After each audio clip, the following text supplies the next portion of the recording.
Aren't you a little short for a stormtrooper?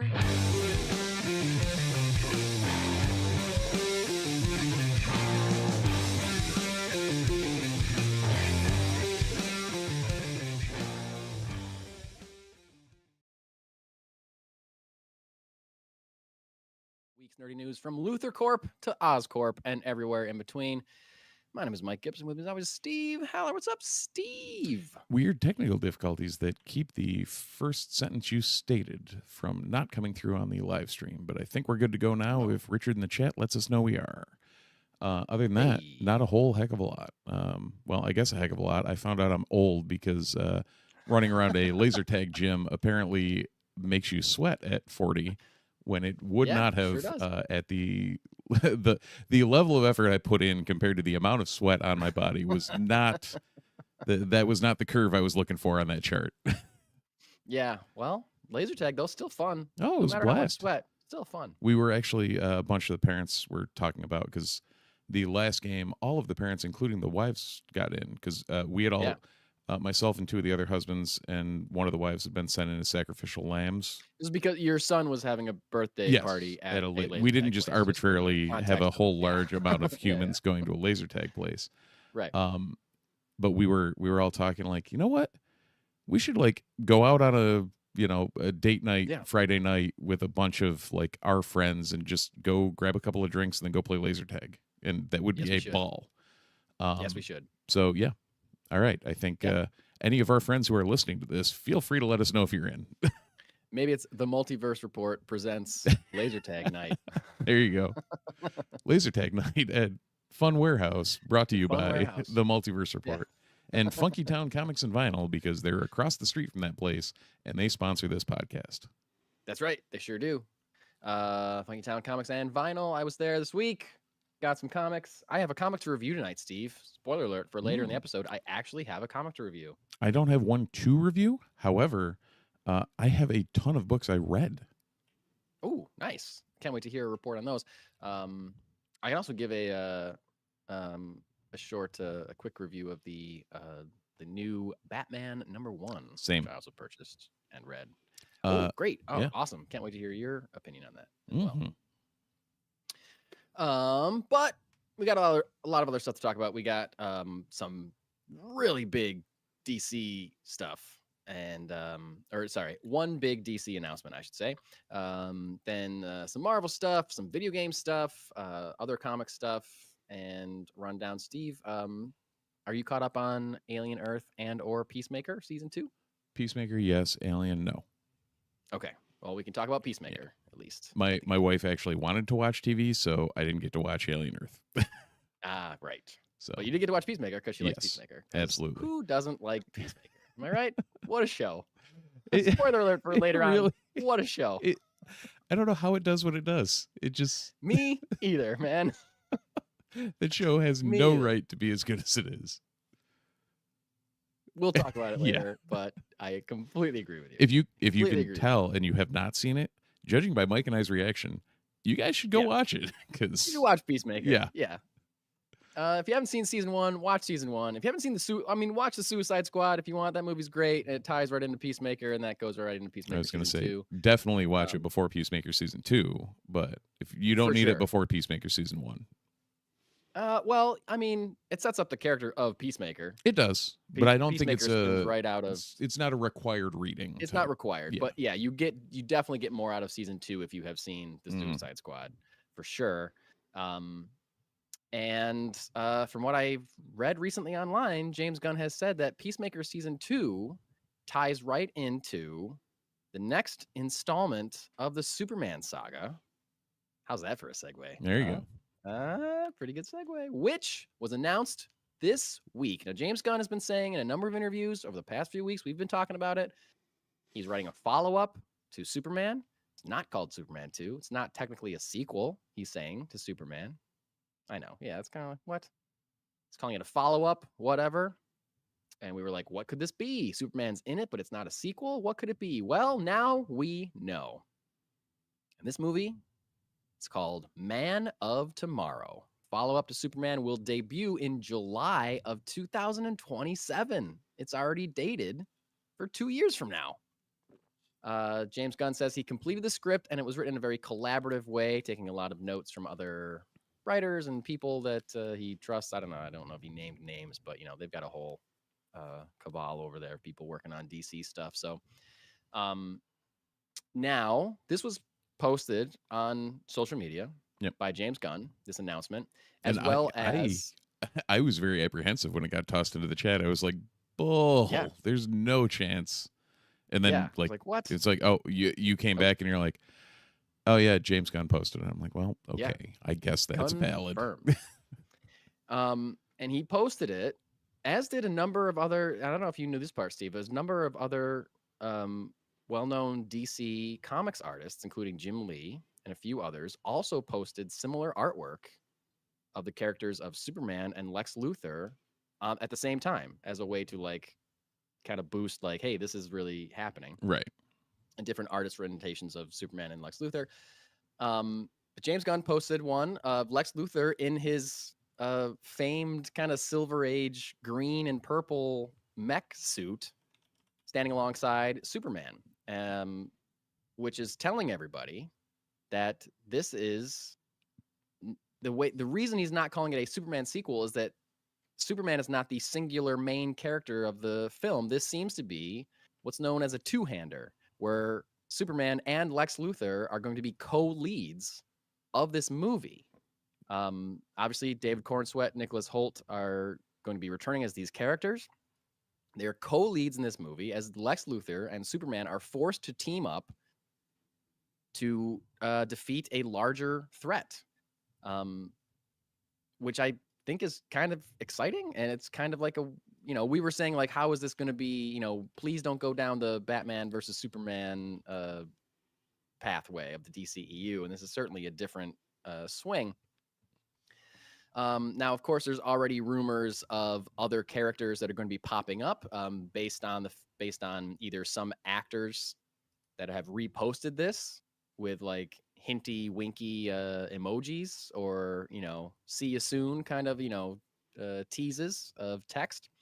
So right now, it's being reported that some of the other characters that will be showing up in this movie include Supergirl, Mr. Terrific, Hawkgirl, Green Lantern, Guy Gardner, and possibly Green Lantern John Stewart, because by then we will have seen Lanterns. That character will be established. And hypothetically, other Lanterns, because, they're Very going possible to be in that show. Right. And who knows who else we'll see in Supergirl, or who else we'll see in Lanterns, or who else we'll see wherever else that we do know we're going to see Lobo in Supergirl, who is also on that list. He's also being rumored to be in this, and the aforementioned Peacemaker is being said to be in Man of Tomorrow. Steve, I think it was a while ago. I don't remember what we were talking about, but it was maybe a year ago. I think it was when we were talking about Peacemaker season 1 and how like it was such a big success. It was like such a huge hit on HBO. Yeah. And just how good the show is. And I said to you, it's crazy to me that down the line, if we ever get another Justice League movie, it's possible that Peacemaker will be a member of that team just based on his popularity. Right. And here we are kind of looking at like a soft version of the, they're not calling it Justice League, but like, if this is true, then this is more or less a lead into a Justice League formation, or kind of, we're like kind of setting the stages for a big DC superhero team, which ends up, as we know, being called the Justice League. So, or do we end up with Peacemaker on the Justice Gang and then Superman going off and doing his thing? Could be. Who knows? I feel like that'd be like, he would fit in with that dynamic that they've shown on that. I would love to see Peacemaker and Guy Gardner butt heads. Yeah. That would be really funny. If nothing else, to see Nathan Fillion and John Cena work together, because that would just be amazing. It would be amazing. And this would of course be the first time that Peacemaker would appear in a non-R-rated project.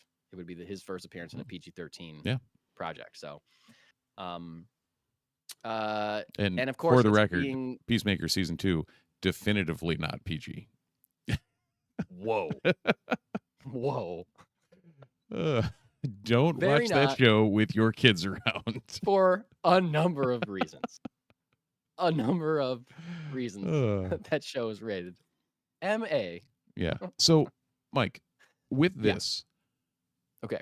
the larger threat, are we Yes. thinking Brainiac? Are we thinking going straight to Doomsday, Darkseid, something else? Like, I've heard, Zod?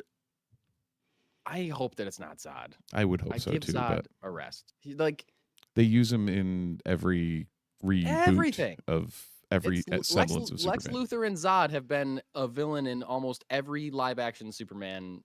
I think Superman 3 is the only Superman movie that doesn't feature Lex Luthor or General Zod. Every other Superman movie does. And I'm tired of it. So it's crazy that they've never made a Brainiac movie. It's crazy.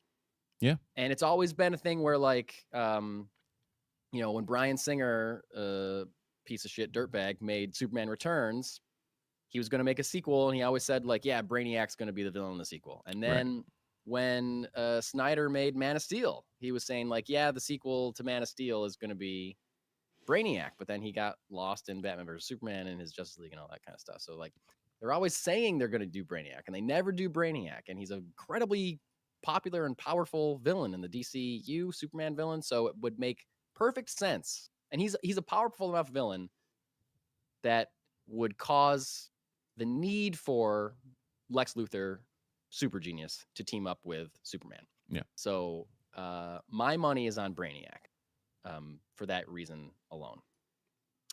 Of course, it could be any number of things. I was going to say, I'd be curious with the reality warping stuff that was occurring in Superman, if they went like you mean the pocket dimensions? The pocket dimensions and all that weird stuff. If they took that and went, I don't know if you'd go, but find some way to segue that into New Gods or something in that vein. Like, to leave that just out there hanging of, like, Luthor created these pocket dimensions that we're telling you are really unstable and shit's going weird and ripping apart reality. Well, the way that ties in to Peacemaker is they're really leaning in season 2. I mean, kind of a spoiler, but season 1, like, there's a dimensional portal realm thing in Peacemaker in season 1. It's not really a spoiler. It's just like a thing that is in that show. Right. And it's great because most of Peacemaker is very grounded as far as, like, action is concerned. Not season 1, not necessarily as villains are concerned, but there's crazy comic booky stuff for sure. But there's this dimensional portal thing that is utilized quite a bit. And Steve, did you know that James Gunn did a Peacemaker watch along podcast for season 1 recap and is doing a season 2, like, the official DC podcast has been taken over by James Gunn and his wife, who plays Amelia Harcourt, and Steve Agee, who plays John Economos. And the three of them are hosting literally a weekly Peacemaker recap podcast. God damn it. It's great. And I just started listening to it recently. I was like, why didn't I start listening to this immediately when it came out? Well, that was like that Rebels one that I found where it was like the whole cast talking about it. I'm like, why didn't they do this years ago? Like, I know. I got to start listening to that Rebels one too. So I have listened to just the first episode so far. And in that first episode, because they're recapping the show, when they get to Peacemaker's dad opening that portal for the first time and going into that room, James Gunn says, now he calls it something that I don't think they call it in the show, or I don't remember them calling it the show, and I don't remember it off the top of my head, but he says this is an extra dimensional place that is very, very important to the DCU, he says. Yeah. Of course, he says it's very important in Peacemaker and beyond. So he doesn't say it's very important to just this series. He doesn't say he says very important to the DCU. So you saying that they could be utilizing and I think it ties into the pocket dimension thing from Superman too, because it's kind of a similar thing. So you seems saying a little more stable, but yeah, I don't think that's out of the realm of possibility. Right. For sure. Richard brought up another option, since we're tying lanterns into it too. Sinestro Corps or Red Lanterns or something along those lines could be a big enough threat too. I can't believe we're talking about this after. And that I'm following you too. No, but after so many years. Yeah. You know what I'm about Yep. to say? Oh, yeah. So many years of Marvel being on this absolute hit streak. And it's not like I'm not happy that Marvel is like, suffering currently or whatever, or not hasn't had a big hit in a while, but like Fantastic Four notwithstanding. But like after so many years of the DCU like struggling to gain any like momentum or continuity, now we're talking about like what seems like kind of effortless bridge building and continuity within the DCU finally under James Gunn, and it is so exciting that these things are possible.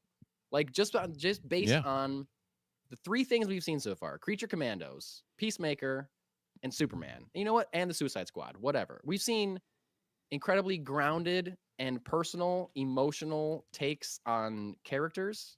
We've also seen insane giant kaiju starfish monsters and like wild, crazy alien butterfly things and pocket dimensions. Every time you bring up Starro, I completely forget about Starro until the moment you bring him up, and then it's just glorious. That moment in Suicide Squad just knocks me out every single time. Every single time. And I'm sorry, I don't mean to spoil Suicide Squad, but Starro is in Suicide Squad. It is so good. I love it so much. Anyway, it's just that we're able to like talk about this and theorize, because like you said, yeah, we're gonna have seen the Green Lantern show by then. Who knows what's possible based on that? Like that's gonna introduce so much. A giant corner of the DCU is gonna be open from the Lantern show. Mm-hmm. And then, oh man. Anyway, I think it's gonna be Brainiac. We don't know. For sure. Of course, I'm sure we'll eventually find out, because this movie is about to go into production. Last month, at the premiere of Peacemaker season 2. Yep.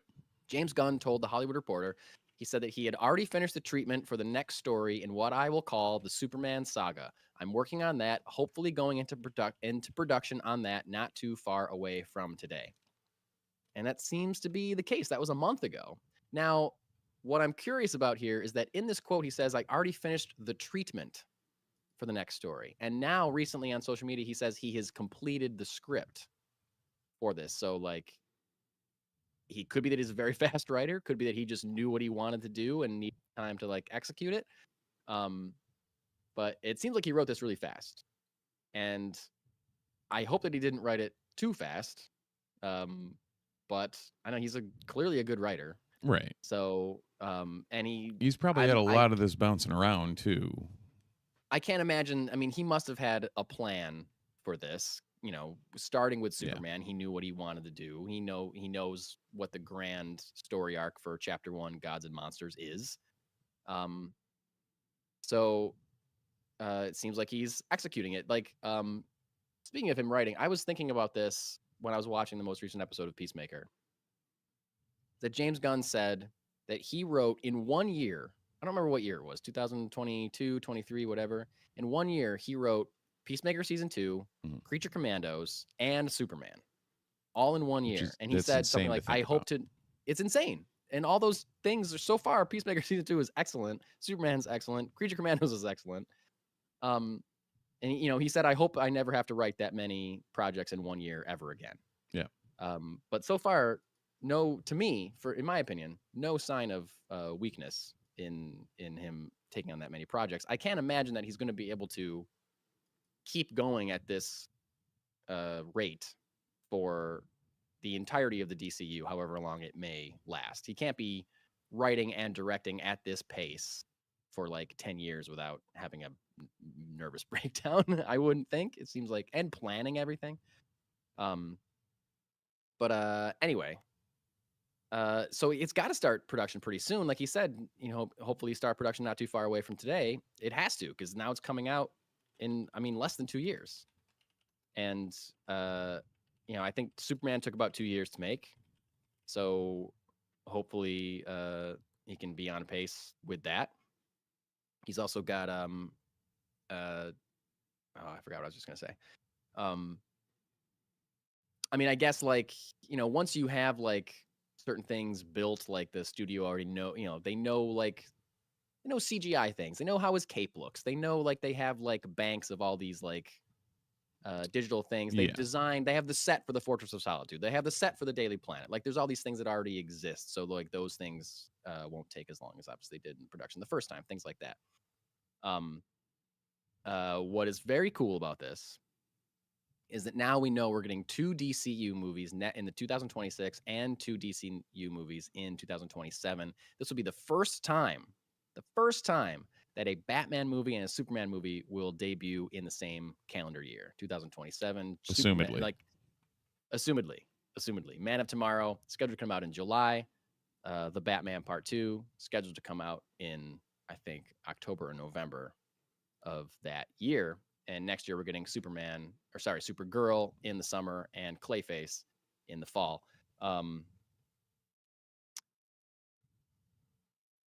I was gonna say something. I was gonna save it for the next thing. I don't. What else is there? Anything else to say about Man of Tomorrow? Like, I guess I'm just like, it's also exciting that Marvel started out doing this well, and they fell off because they just got too big and they got too many characters. But like Iron Man 2 came out like a year and a half after Iron Man. Captain America: Winter Soldier came out maybe 2 years after First Avenger.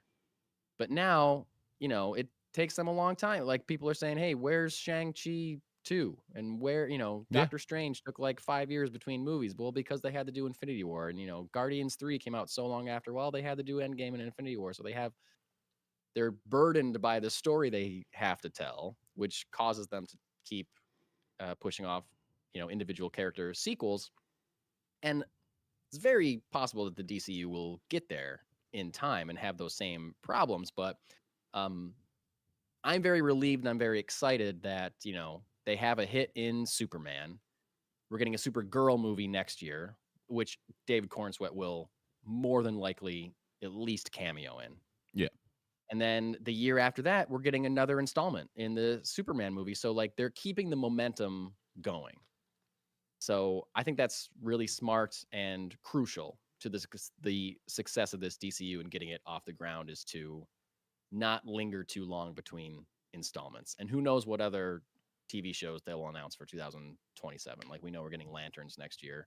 Right. And there's another season of Creature Commandos in the works. I'd be shocked if we didn't get another season of Peacemaker, depending on what the plan is for that character, or some spinoff, or some ancillary use of that cast and success. Yeah, exactly, some kind of something. So, yeah, that's it. Man of Tomorrow coming.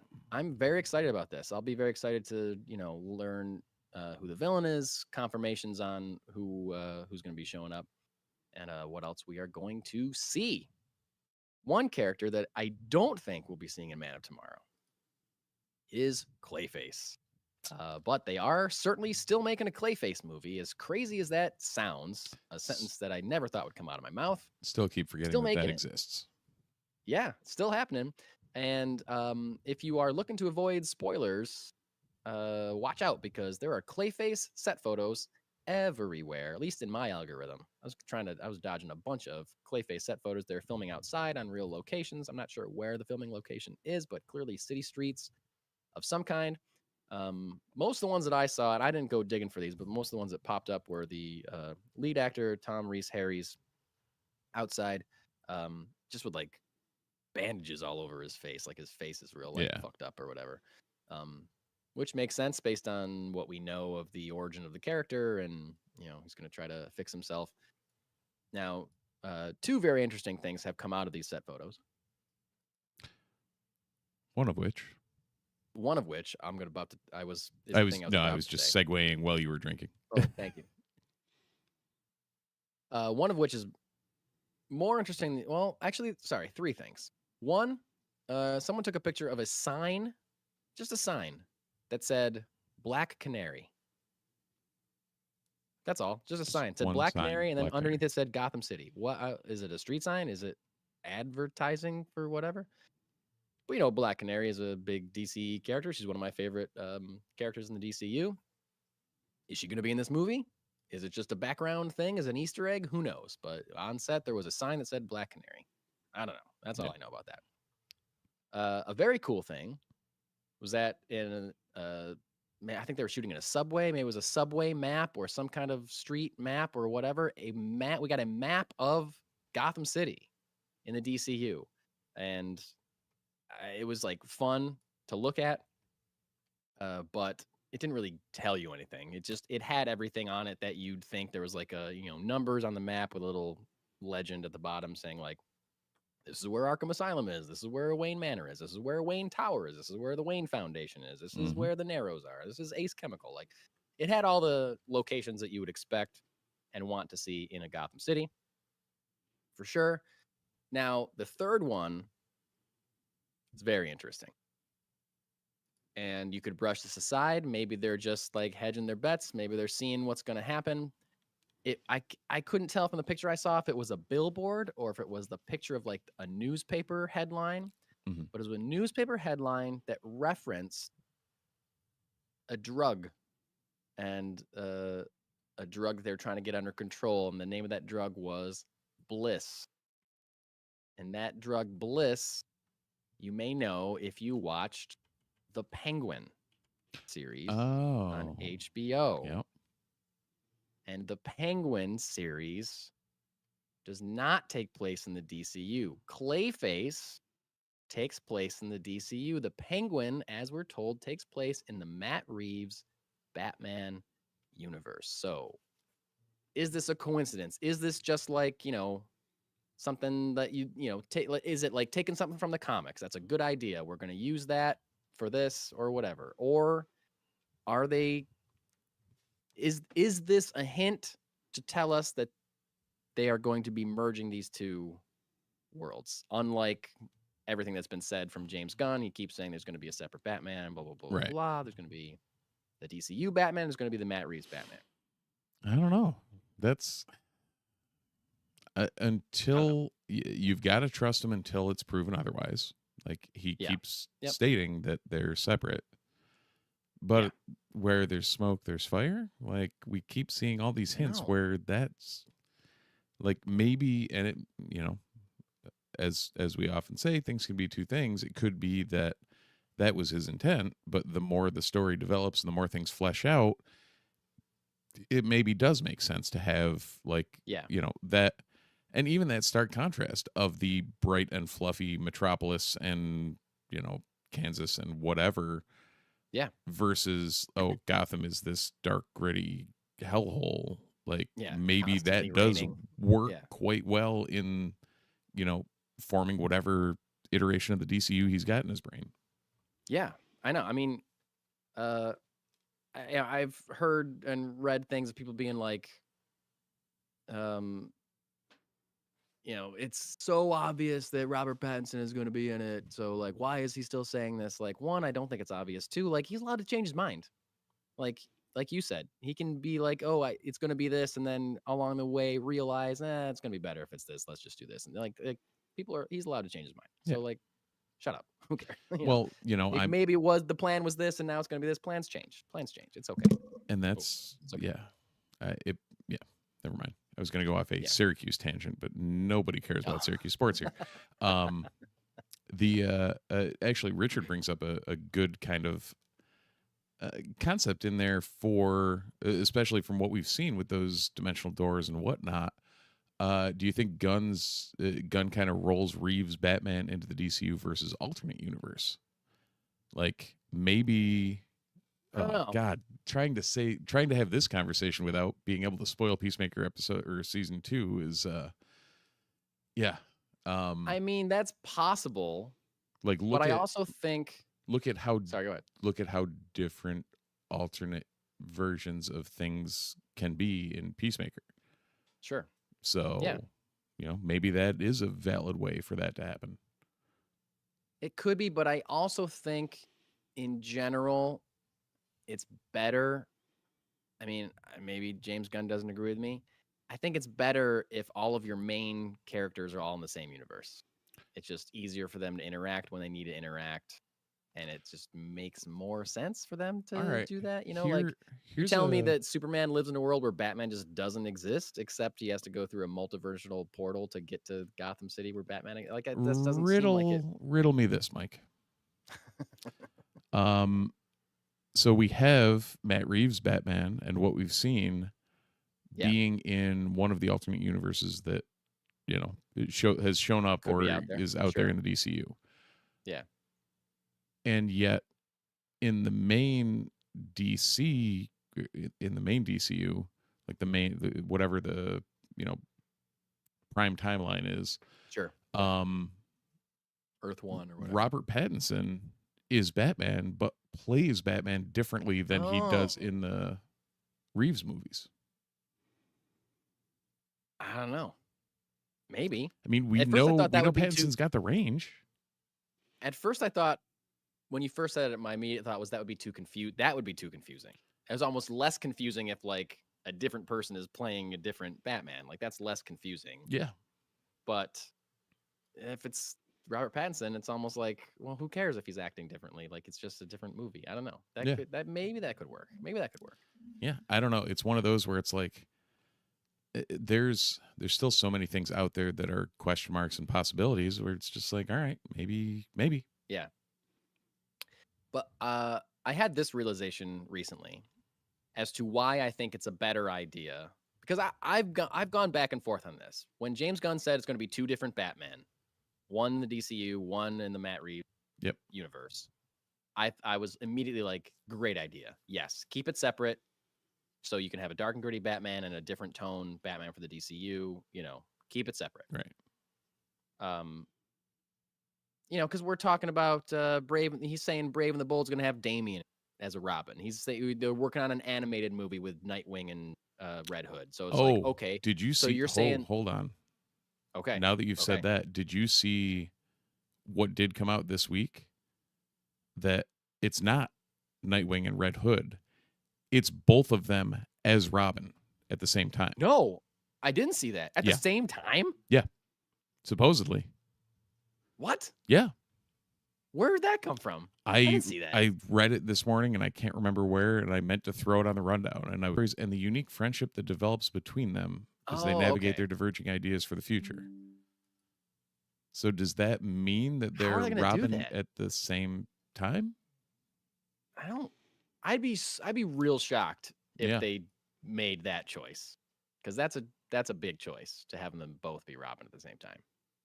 2 days ago. But it's also strange to tell two different stories of the same like named hero, a Robin. Like, do you just tell Dick Grayson's story up until he quits and then you jump back to tell Jason's story? I don't know. Yeah, I don't know. I guess there's ways to do it. You just got to get a little creative with the writing, I guess, but interesting. I'm very excited about that movie. I know that's not going to come out for like 5 years because the animation's going to take forever, but right.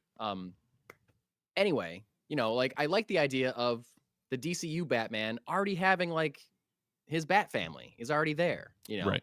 But we're, with Robert Pattinson, it's like year 2 or year 3 by Batman Part 2 or whatever. So, maybe we meet Dick Grayson in that movie or something, but like whatever, maybe it's solo Batman. Like you can do two different things.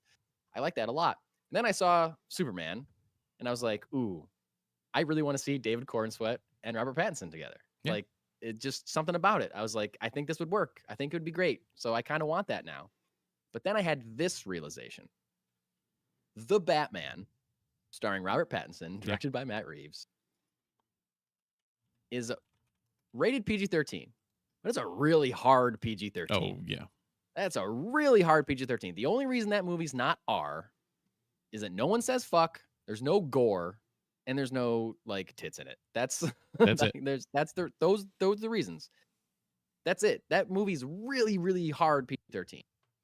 And not only is it really hard PG-13, it's 3 hours long.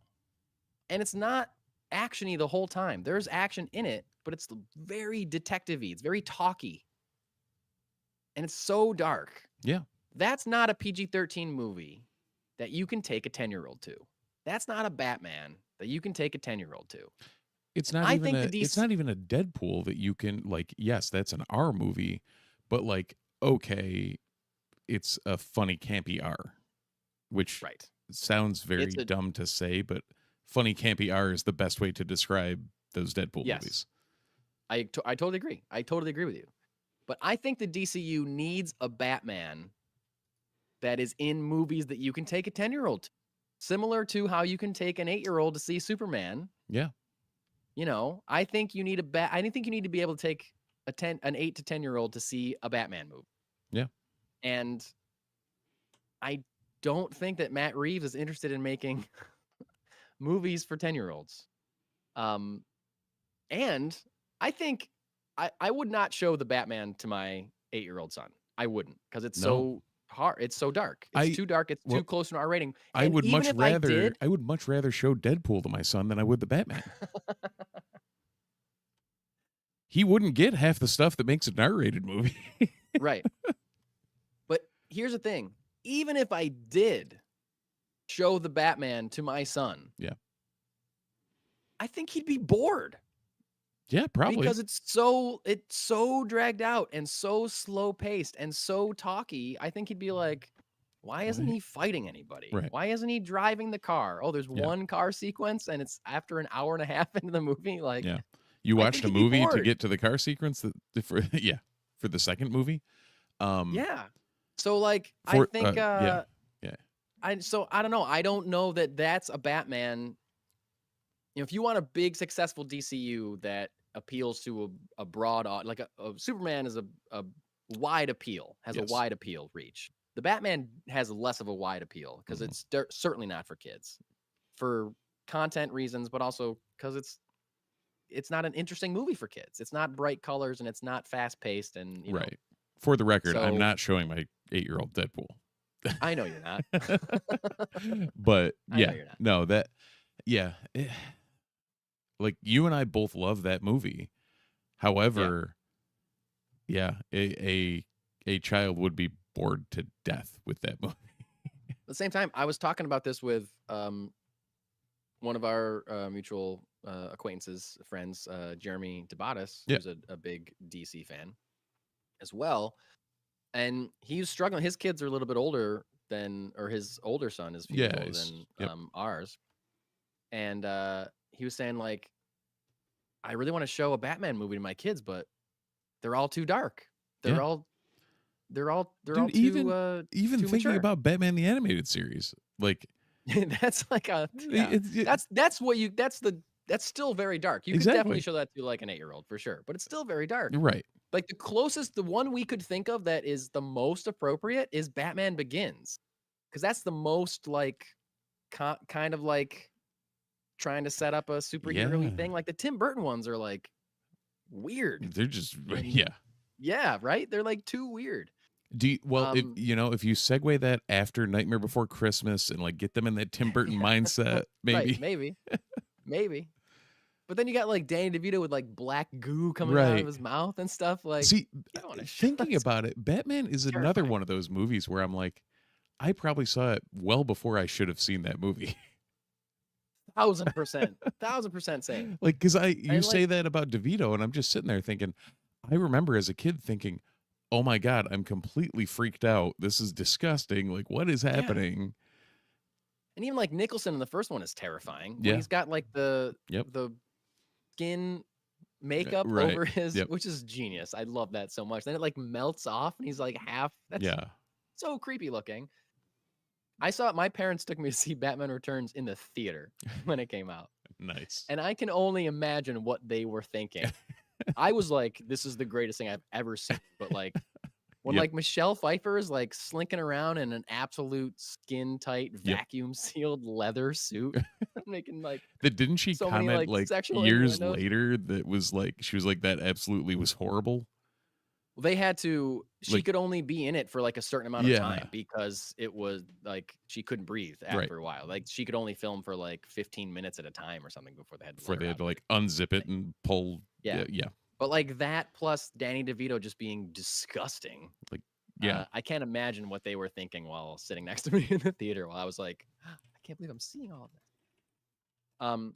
So anyway, there's a newspaper referencing the drug after this is why we started talking about all this stuff. The drug Bliss from the Penguin series in a set photo of the Clayface movie. Now people are putting things together and saying, oh, well, Man of Tomorrow comes out the same year as the Batman Part 2. Was this purposeful? Is this going to be a lead-in? Is there going to be some kind of surprise at the end of Man of Tomorrow that leads into the Batman Part 2 or shows like, oh, here's Pattinson, he's here. I don't know. That all remains to be seen, but yeah, worthy of discussion, clearly. Oh, man. I'm just so excited about the future of the DCU. It's all like, it's happening. It's happening. I'm very excited. there you go. But speaking of not the DCU, speaking of Marvel, we got a trailer for something that I forgot was happening. I totally forgot this was happening. A trailer for the animated miniseries Marvel Zombies. Trailer came out this week. The miniseries, I don't know how many episodes, but debuts end of this month, September 24th. And Steve, you and I are admittedly not fans of the What Ifs series, Right. Marvel What Ifs. Did you ever watch Eyes of Wakanda, though? I got like 3 episodes in, enjoyed it, and got lost. Oh, you got to finish it. Yeah. 4th one's great. Okay. Yeah, it's all really good. Eyes of Wakanda, stellar. Yeah, it was one of those where I'm like, I was actively engaged in the first couple episodes, and then something distracted me, and I never went back to it. So an outside right. force. Yeah, it was to no fault of the series. Right. To me, it was just like, oh yeah, Black Panther shit is cool as hell. Oh yeah. Like, this is a pocket of the Marvel universe that is awesome.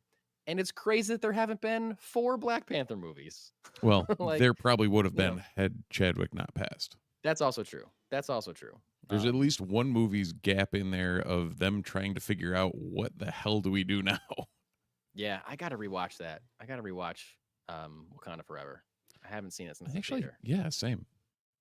I especially after I saw Eyes of Wakanda, it made me really want to watch Black Panther and nice.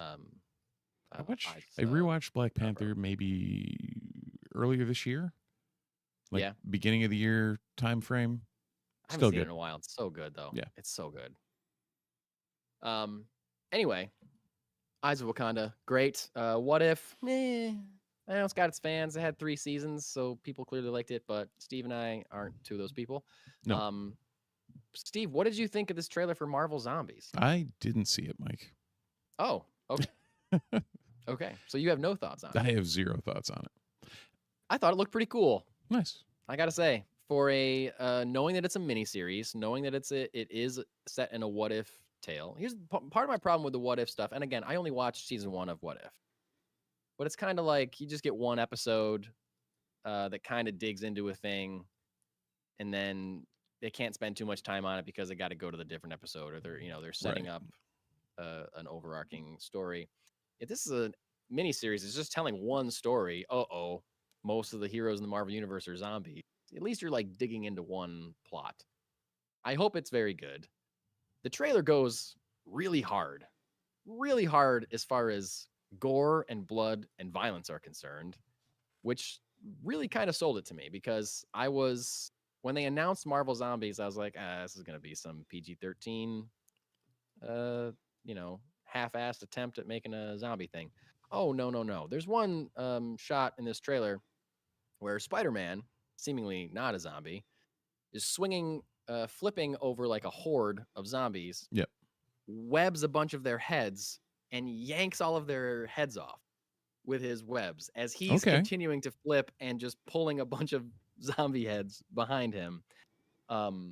This will also be the official MCU debut of Mahershala Ali as Blade. Blade is in this trailer. Really? Quite a bit. With Mahershala?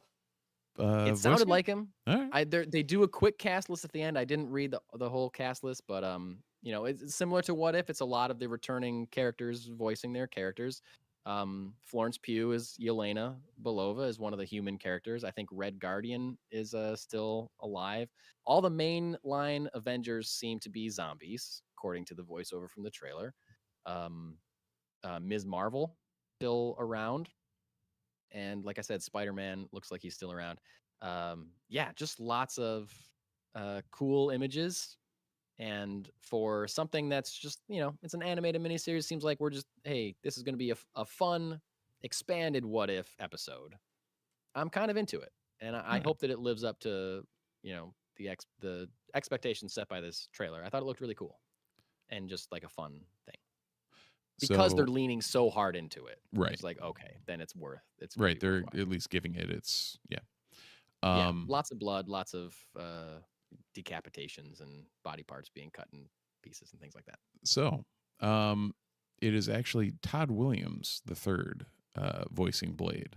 Oh, okay, it's not actually him. Okay. Do you know why you think it was Mahershala Ali and why it sounds like him?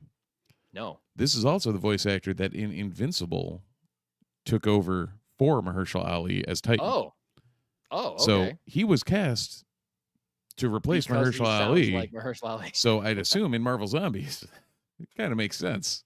Probably the same. Yeah, I thought it sounded like him. Like I said, I didn't see his name, but I thought it did sound like him. Yeah, I'm assuming in the middle of the run of Invincible, they didn't try and replace Mahershala Ali with someone who didn't sound like him. So right. Yeah. Right. Cool.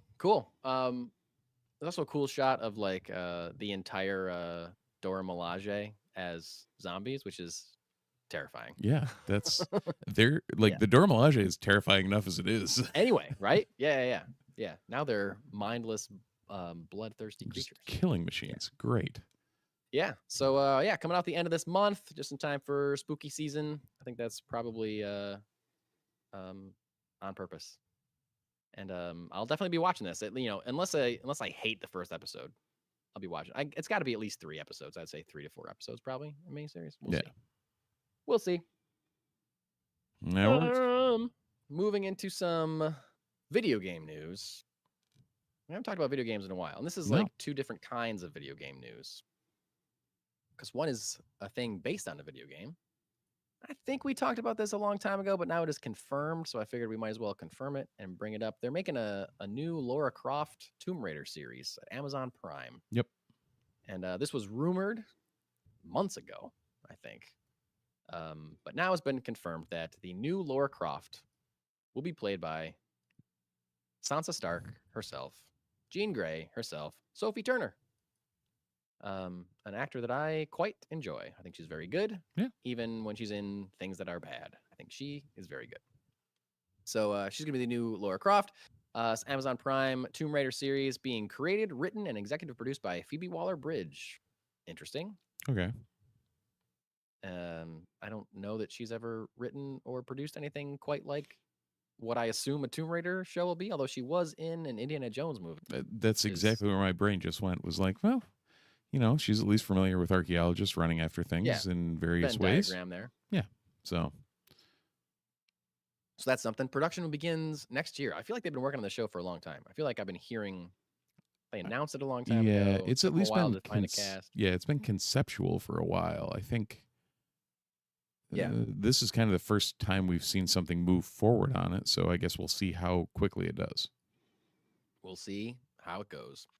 We also got actual video game news. We got a gameplay trailer for a game that I don't think I had heard about. Not that I'm a huge gamer, but I would have thought that I would have heard about a James Bond game coming out. Well, especially I had no idea. Those of our ilk that remember growing up playing 007 on the N64. GoldenEye. Yeah. Yep. This game is called 007 First Light.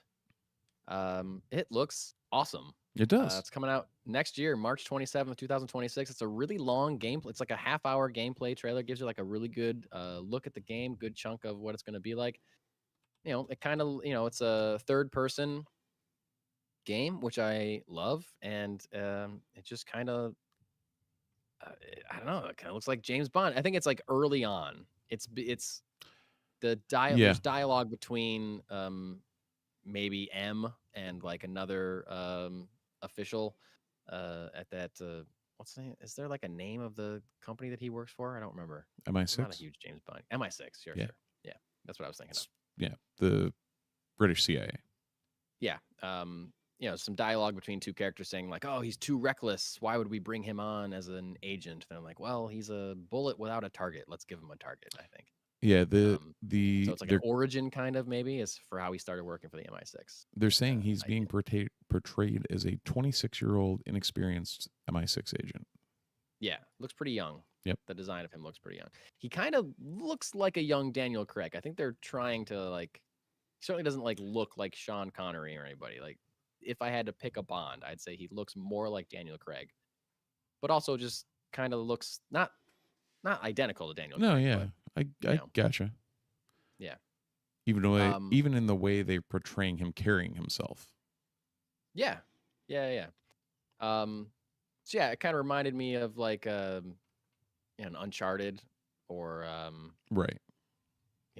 I don't know, a game like something in that vein. A big world traveling action adventure game, something like that, So, but it looks pretty cool. Like Indiana Jones or Tomb Raider style game. Yeah. Yep. So actually, also, Richard brought up a good point in the chat. He's like Indiana Jones and Tomb Raider, and to be fair, also 007 in that vein. Well, I guess 007 does have. He said they should have 30 movies. There are unlimited plots and adventures, and I guess 007 is proof that is the case in things like this. Yeah, for sure. I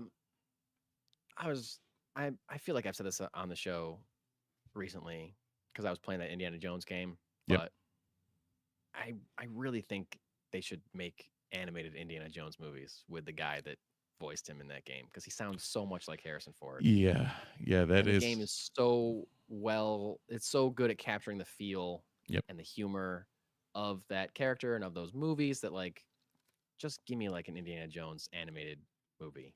It would be, keep the budget a little bit lower. Yeah. I think it would be great. I think it'd be a success. Part of me wants the winter to come so that I have the time and ability to show my son Indy. Oh, he's still never seen Raiders or anything? No, because every time we've gone to watch it, it's been like nice and we go out and do something. Or I'm like, I know. Yeah. Like, yes, I'm glad you're doing this. However. Yep. Yeah, exactly. Yeah. My son never wants to sit down and watch a movie during the summer. And that's like really all I want to do any day of any season. So, this fall and winter, I'm sure we'll be diving back into some feature films. Speaking of feature films, although we are moving into talking about comics. Yeah. You'll understand what I mean in a second. I think this is really cool. I'm really excited about it. I had never heard about this before, but coming out September 16th in the US for the first time. Okay, Steve, I can no longer go on this podcast without asking this question. Are your fish going to the circus? What's going on back there? No, I was trying to there is what seems like a giant blue and white striped tent over Steve's fish tank in the back corner. And it's been there the entire time. I've been staring at it. I need to ask about it. Sorry for the people that aren't watching the video, but I need to know, are Steve's fish at the circus? Or are you just trying to make them think they're at the circus? You're just trying to give them like a fun vacation. Which I get. It'd be fun. They are not at the big top. However, okay. No, I had some issues in the tank that I was using the towel as a blackout type thing with the lights. Okay. To only allow a certain amount through. I flipped that up to try and cover the lights to see if that helped my my lighting on the pod, so I may create some sort of like cover for the lights at a later date. This is mildly experimental, Big Top.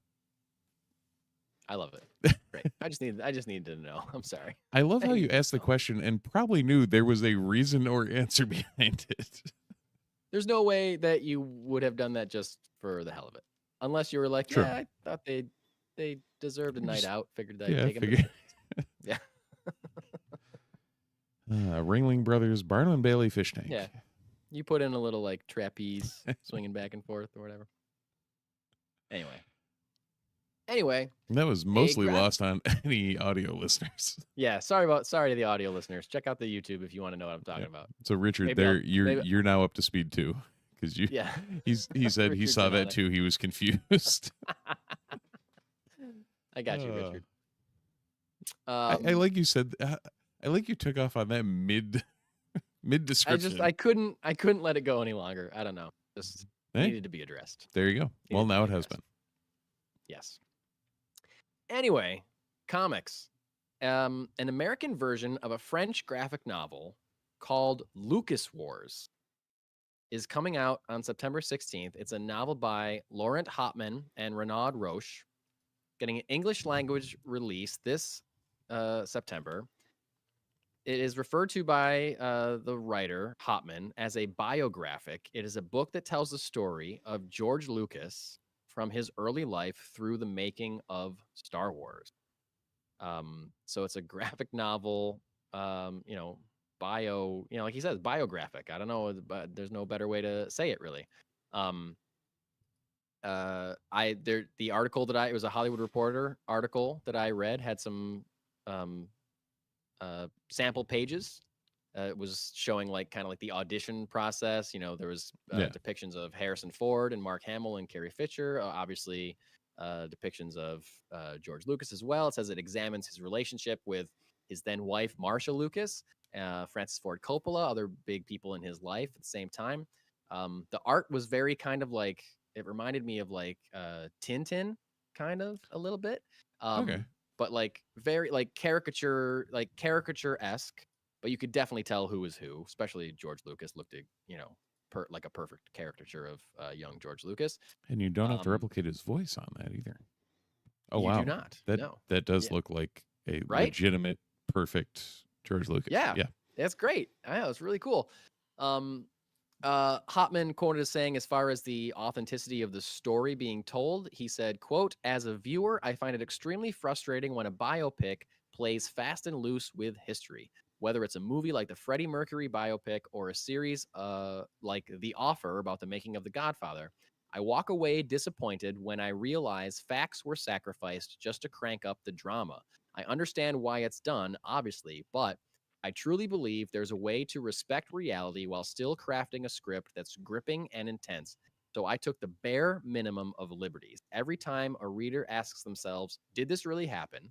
The answer is yes." So I thought this looks really cool. I think it's a cool concept. And I'm excited to pick up a copy when it is released in the US. It's English, it's translated from the French version. And, I'm sure there's a lot of stuff that I know either from my life or watching Star Wars documentaries or the Industrial Light and Magic documentary or whatever. Which, if you haven't seen, go watch. I know. I still haven't watched season 2. I got to watch the season 2 of it. But there's only 3 episodes. They're 3 long episodes of season 2. It's not as many of the first one, but still, yeah, highly recommend that ILM Light and Magic documentary for sure. And yeah, this is really cool.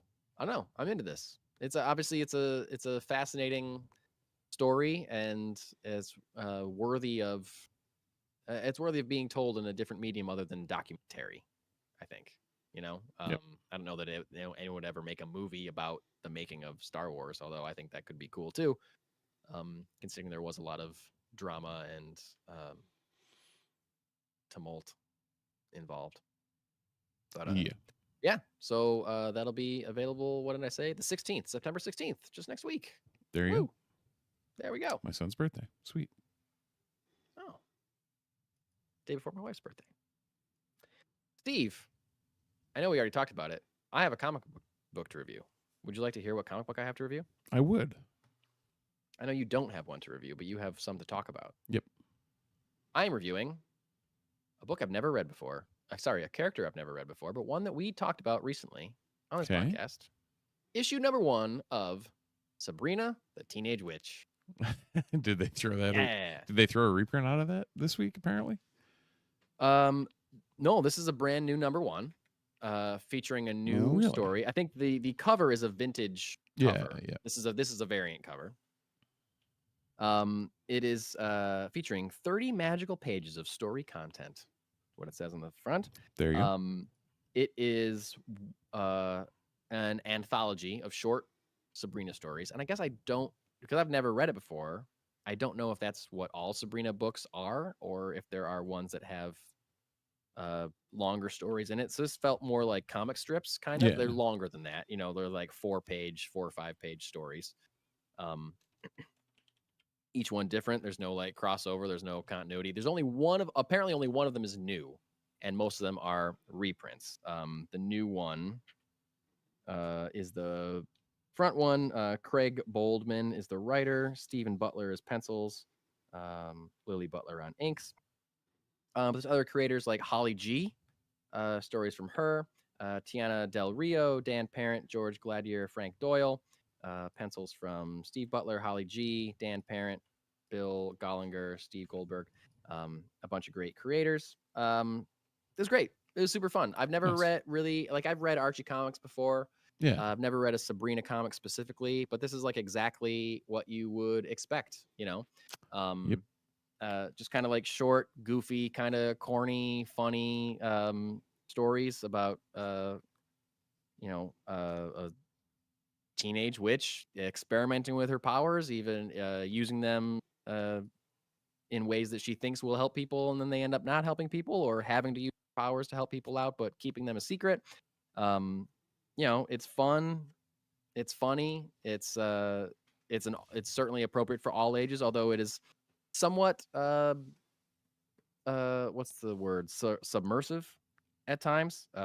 Just because, I think in every story, she's depicted in wearing some kind of like sexy outfit in some way. She's wearing. There's a lot of bathing suit centric stories, or she's wearing just like fishnet stockings or whatever. So like slightly submersive, but not in a way that is.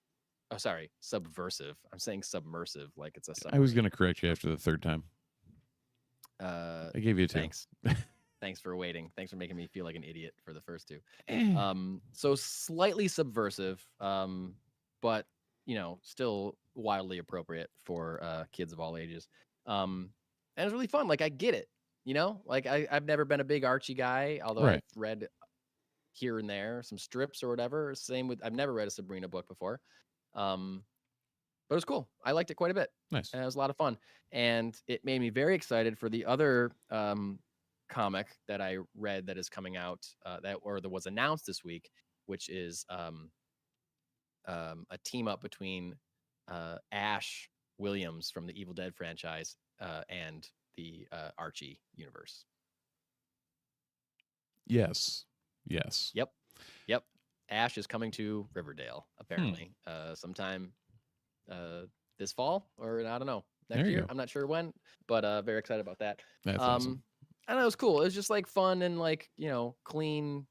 Right. It's kind of like, it's like reading Sunday comics, or Sunday funnies, basically. Yeah. But, so if you're looking for, you and I talk about stuff, how sometimes it can be hard to find comics that are kid appropriate.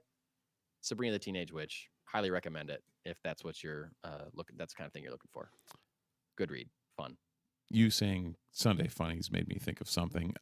You will be happy to know that my son has dove into my Calvin and Hobbes complete collection.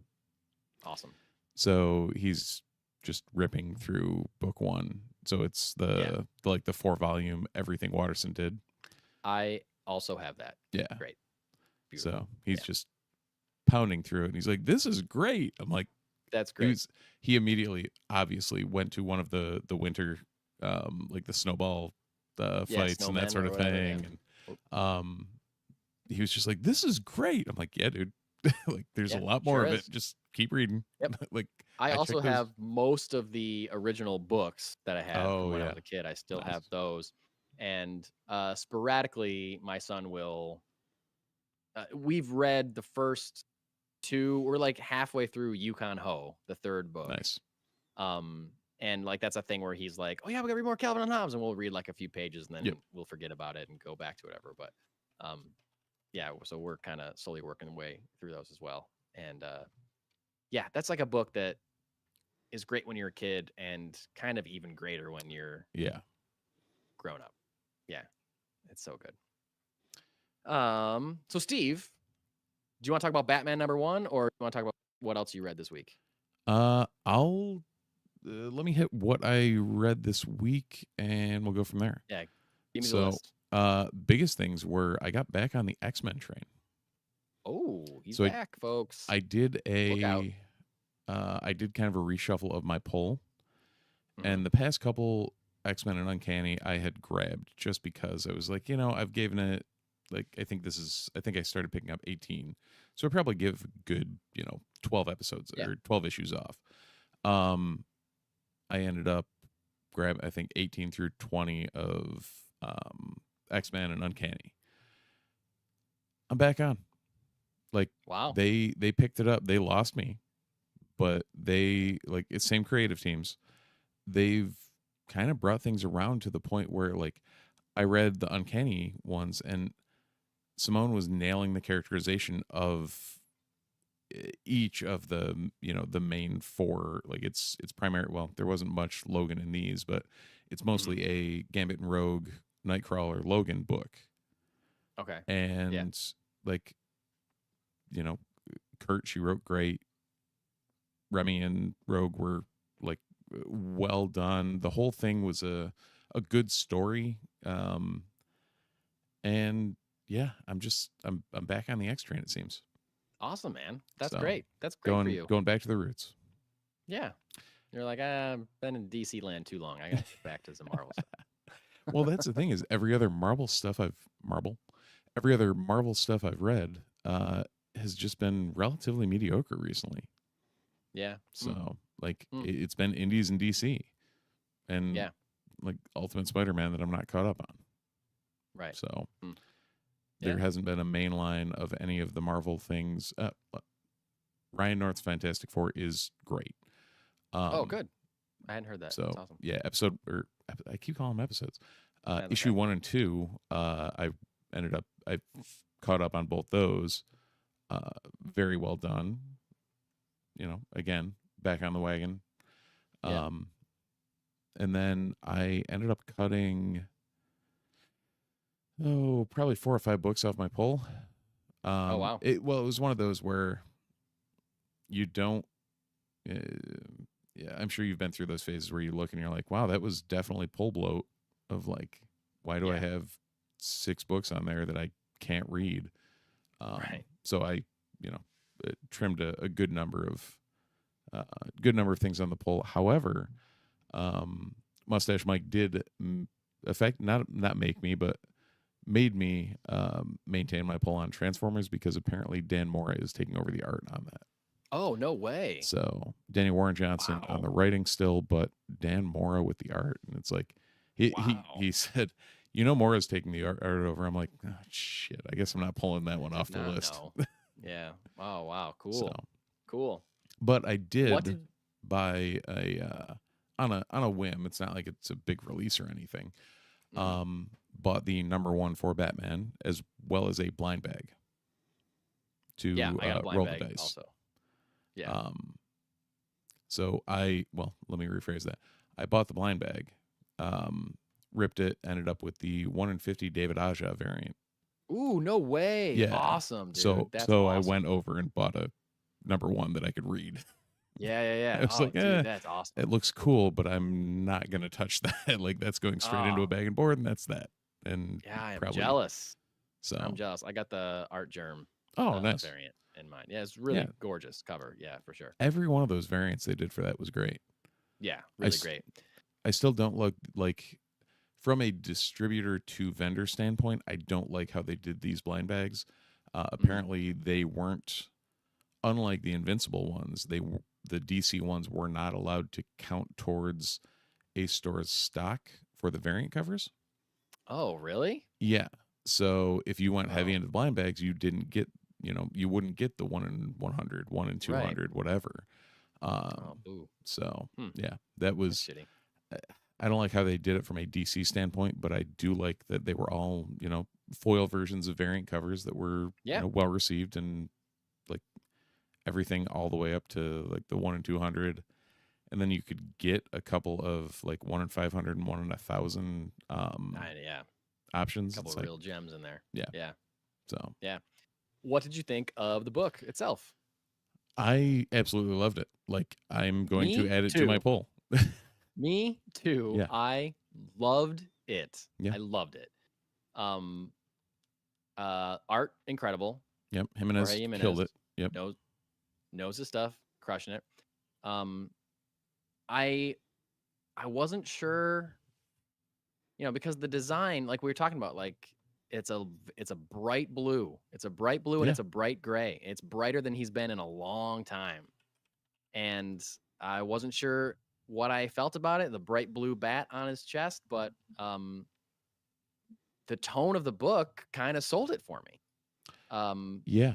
Very. Because this This is the most detective-y I've ever read Batman. it was very detective-y. Yeah. It was very superhero-y. Yeah. He saves those girls in the park from those creeps, and Yep. then he leaves the car to watch over them until the help gets there. Yeah. And he goes off to find Killer Croc, who's like regressing to this like childlike thing. They set up they set up the whole thing about the doctor in the beginning. Yep. And Killer Croc has escaped from his enclosure, Arkham Tower, not Arkham Asylum, Arkham Tower. I usually keep giant lizards that are completely off their rocker in a tower in the middle of the city. Why not? Yeah. His doctor is saying he's regressing, he's changing, he's more innocent, he's more childlike, and Batman's like, people don't ever change. Yeah. But that's like this, and then he's got to learn that that's true. He catches up to Croc, and he is more like a child just staring at like a big dinosaur in a museum or whatever. And it's a non-violent confrontation. Yeah. He stops Killer Croc by talking to him. Mm-hmm. And appealing to him as a human being, as like a father would have talked to a child. Yeah. And I've never seen Batman do that before. No. It's like, this is great. This is great. It's a lighter touch, but it's still so Batman-y. And yeah. And that was, it's like proof that he doesn't have to be like a dark and gritty asshole. right. To be a gripping and like a exciting character. Or he can be both. He can be a little bit lighter. Because he was earlier in the issue, Bruce was standard Batman at a couple of points. Yep. And for sure. the evolution is actually, I mean, that whole scene is what got me to like add it to my poll. Yeah. Was like, before that, I'm like, oh, this is a really cool Batman book. Like, I'll probably grab a couple. Let's see how it goes. Yeah. And then it was like, oh, okay, you're not sticking with the tropes. You're, sending it in its own direction. Like, you still have the characterization of Batman and what Batman is and doing Batman things, but there's this additional level to it. It's not just your stock. All right, let's reboot Batman, but run the same story for the next 200 issues. Yeah. I love that James Gordon is an officer. Yeah. Again, he's like been busted down or whatever. Yep. Or he's like rejoined the force as an officer. The police commissioner is Vandal Savage, who's like a pretty big DC villain. I don't know if you know who that is, but I had no idea. He's basically like an immortal villain. He's just been alive for like thousands of years. He was like a caveman who like found some magical thing that like made him immortal, and so he's still around. Yep. But like Vandal Savage ordering a team of secret police to take control of a city. Yeah. Sounds pretty relevant. Little too soon. relevant. Too soon. The thing I wasn't sure of is the what seems like an AI version of Alfred. I don't know if I like that. I like Alfred, but like, they killed off Alfred a few years ago. Yeah. And seems like you could just bring him back to life. This is comics. It's comics. Like, I'd forgive them. If it's not George Stacy or Uncle Ben or Batman's parents, there's a good chance they're coming back. Yeah. The thing I feel like we're talking about it too long. We still got to talk about Peacemaker, and it's already after 11. But I read an interview or a quote from Matt Fraction, the writer of this book, who said that every issue is going to be a standalone story. and there'll be like some threads, but like Right. you'll be able to read any issue of it. Every issue is going to have its own little arc. Kind of going to be like an old serial, like. Yeah, Yeah. which is great. I love that. Oh yeah. I love that. So like you can drop a couple issues and then pick up, one and be like, oh yeah, this is good. Look, the setup, the tease of Robin at the end was cool for the next one too. So, big fan. Weirdly, of that surprised the hell out of me. I don't know why. Like, Robin at the end. that last page, I was just like, Yeah. why doesn't this feel right? But also, it feels right. Yeah. I guess in my brain, I wasn't expecting Robin to show up. Right. Yeah. There he was. Yeah. I'm excited. This week in your local comic book stores, you may find, along with, I'm sure, existing copies of Batman #1, because I'm sure all comic book stores ordered a ton of them. Pick that one up. Steve and I endorse it. You may also find Absolute Batman #12, Action Comics #1090, Aquaman #9, Batman and Robin #25. Also, this is the week that we're celebrating Batman Day. I'm not sure. I can't remember what. It's like the 27th of September. So I don't know why maybe there's going to be like a few special releases, but getting another reprint of Absolute Batman #1, Batman and Robin Year, Batman Sampler, and like some other stuff too. So you can check those things out. Birds of Prey 25, Blue Falcon and Dynamut #1.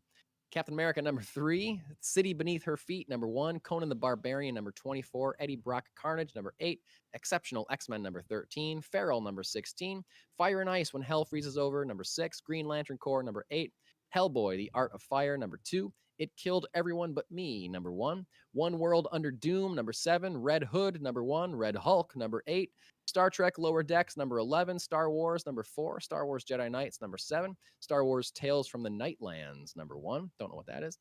Supergirl #5, Superior Avengers #6, Superman the Kryptonite Spectrum #2, Transformers 24, Trinity Daughter of Wonder Woman #4, Ultimate Spider-Man 4, Ultimate Wolverine 9, The Undead Iron Fist #1, and Vampirella #5. I'm certainly Of note, that is Ultimate Spider-Man Incursion #4. Oh, Incursion #4. Okay, which is different than Ultimate Spider-Man because that's been way past 4. You're Marvel. Right. I didn't catch that. Didn't catch it. Yep. I'm getting Birds of Prey 25. Kind of interested in the Red Hood one. It's I'm curious. Teaming up with Huntress. It looks like from the cover. I love Huntress as a character. So. Also, I do want to read the Superman Kryptonite Spectrum, but I missed issue 1, so I'll probably just wait till it's in a tray. That's a Grant I think Morrison they have some Superman copies joint. there. Oh, really? Okay. It is a very classic art style, which weirdly is what kept me from grabbing it. Oh, okay. Interesting. So, interesting. Yeah. Cool. Oh, Captain America 3. This Zdarsky run on Cap. I always forget. I keep forgetting that it's Chip Zdarsky. Yeah, I have never read a Cap book. This one's got me. Oh wow, great. Good. So, that's exciting. Yeah. Cool. Is it too late to talk about Peacemaker? It's after 11 o'clock. What do you think? We too tired? We can give it a quick one. We can give it a quick one. So we're gonna do a quick spoiler. I mean, we talked about it at the beginning of the episode. We love it. Yes. We're gonna do a quick spoiler review of Peacemaker. If you don't, are you not watching Peacemaker? If you're not caught up, you should do the things that Steve's about to tell you to do, and leave. And those things are prior to leaving. Those things are feel free to like and subscribe. YouTube, if you're watching us, much appreciated. Hit the subscription and notifications buttons. If you are listening to us, then you probably already found us. You should make sure you're subscribed instead of just listening to this episode. And leave us a review if you get a chance on Apple Podcasts or your podcatcher of choice. Other than that, get a hold of us on socials at the Multiverse Report on whatever platform you want that we're on, because we're definitely not answering Twitter, and beyond that, just about everywhere else, that's it. So, yes, for sure. Well, cool. Here's your friendly neighborhood spoiler warning. We're going to talk spoilers about Peacemaker episode 3 and all other things Peacemaker, starting in 3, 2, 1. Crazy violent episode. Extremely violent episode, but I loved it. I loved it. I loved Yes. it. Obviously, the big reveal in this episode, which was unfortunately spoiled for me before I was able to watch it, was that 3 years prior to the events of Peacemaker Season 2, Amelia Harcourt turns out is having an affair with Rick Flag Jr., Yeah. who we The- know Yeah. was murdered by Peacemaker in the Suicide Squad. And the scene we get occurs one night before the Suicide Squad starts. I think it's the morning that morning would be the of him leaving to go Right. to Corto Maltese on that mission. So certainly shows us why Harcourt hates Peacemaker so much. Season 1 doesn't want to give him the time of day.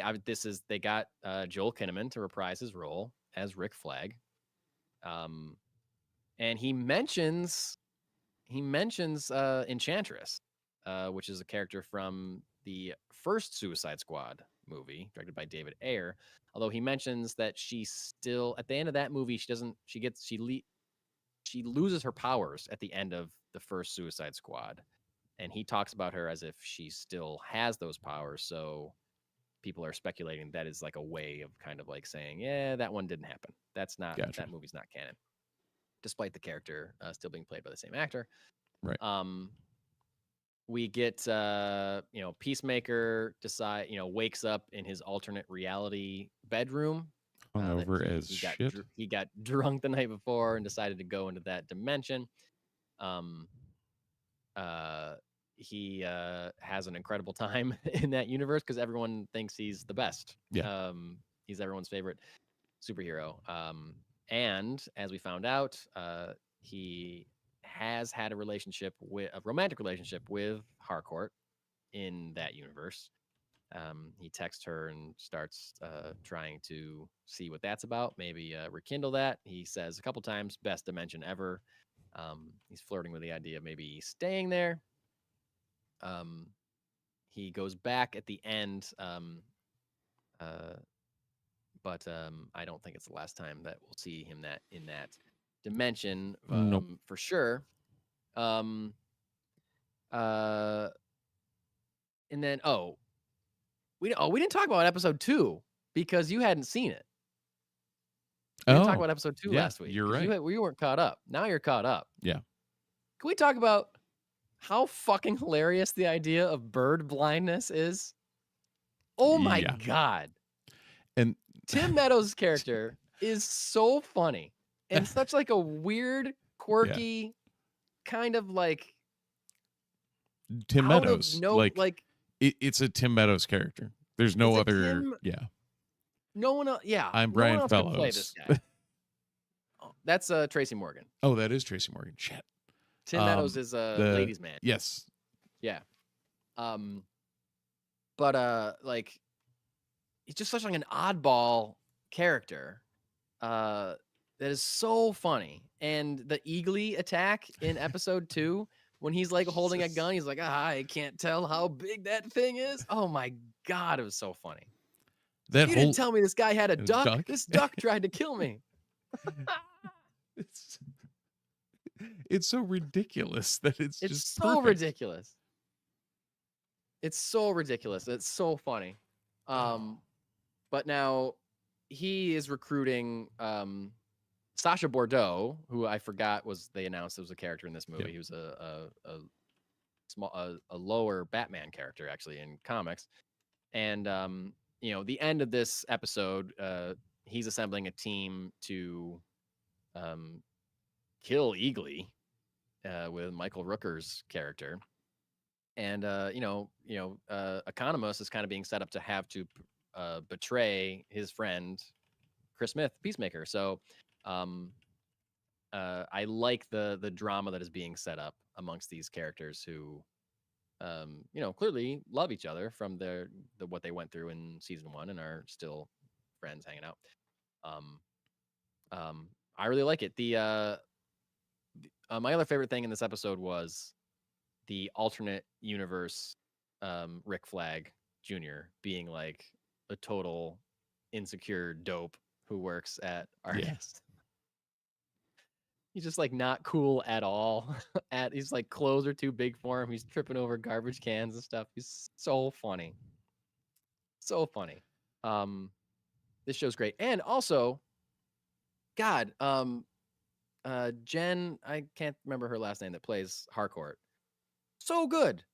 Oh Like it was so crazy seeing her act so radically differently in that other universe. She's like smiley, she's like warm, she's giving hugs and stuff. Just like it's must have been so fun for her to be able to play such a radically different version of that character. Jennifer Holland. Jennifer Holland, that's what it was. I knew it was a H, but I couldn't think of it.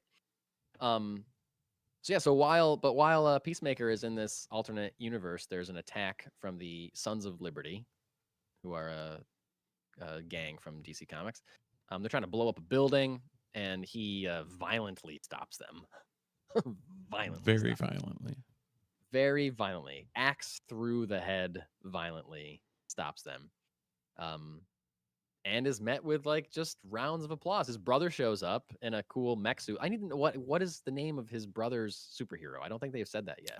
And he doesn't look familiar necessarily to me based on the design of his suit. But for a second, I thought it was going to be Superman because they just showed somebody flying through that helicopter, and I was like, oh my God, is Superman going to be in this universe? Because there's been rumors that David Cornsweet will show up as a cameo. Oh, okay. So, why wouldn't he? Yeah. You got him. What the hell? You got him. Yeah.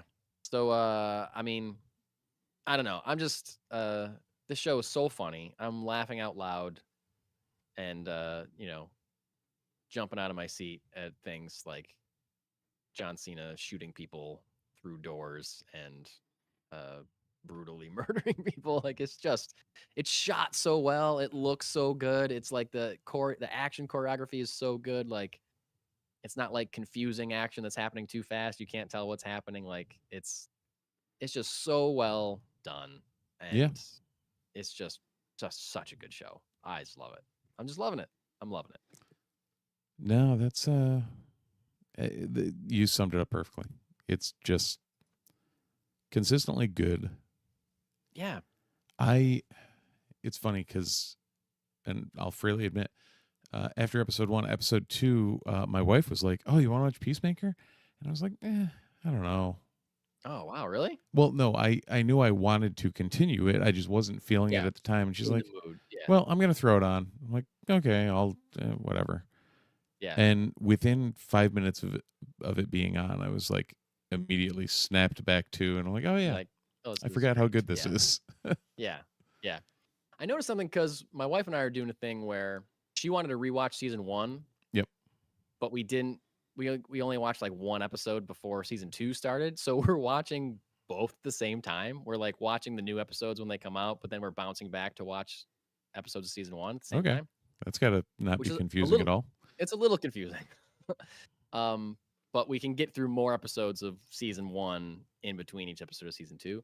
But big difference I noticed, he's barely wearing his costume this season so far, whereas in season 1 he's wearing it constantly. All the time. Yeah. He's almost never out of his, unless he's in like just his underwear. He's almost never out of his Peacemaker outfit, and this he's barely wearing it, which is a good change, and I guess thematically probably has something to do with who he is and what he's doing. But yeah, no, it's great, and I like that how good the first 3 episodes were. It's not till the end of episode 3 they're starting to really introduce some conflict and set up some conflictive and dramatic arcs for the characters having to be forced to be going against each other. Right. So I'm interested to see where that goes for sure. Yeah. Confirmed that. Oh no, that's what it was. Did you know that Peacemaker's brother was in Buffy? The actor? Yeah. I think I probably did. I recognized him first as Roy from The Office. So I never watched The Office, but yes, he was Roy from The Office. Skip. Skip? Yes, apparently. Just like an episode or 2. I don't think he was like a main character. Apparently a demon of some sort. Oh, okay, cool. So There you go. A lot of demons on that show. Cool. Well, yeah, Peacemaker, great. If you're watching it, keep watching it. If you're not watching it, we just spoiled a bunch of it, but you should still watch it because our describing it doesn't do it justice at all. And while we're here, Steve, I know you haven't watched the most recent Alien Earth, but I gotta say, I told you this via text. This episode is the Alien show that I wanted and thought it was going to be, and it was this episode that I was like, oh, this is what I wanted, and this is why the other stuff. This is showing me why the other episodes haven't been what I, because this is what I want. So they know how to do it, they're just not doing it, and maybe that's just my taste, I guess, that I'm not digging the other stuff too much. But we'll see. We'll see where it goes this week. It's Tuesday, so we shall see. Yeah. And hey, if you are into Peacemaker, like I said at the beginning of the episode, you should start listening to the James Gunn watch along or recap podcast. It's very interesting. There's a section at the end of every episode called "What is Canon," where he talks about things from season 1 that may or may not still be canon moving forward in the DCU. So it's you get a little, some hints at things that might be in his mind being planned. So check it out. And it's almost 11:30. I want to go to bed. So, Same. Is there anything else you want to say about Peacemaker? Is good. Is good. All right. So do all the things that Steve said a little bit ago. And until next time, as the two sunset over the burnt corpses of Owen and Brew Lars, we say thanks for watching, thanks for listening, and we'll see you in the multiverse.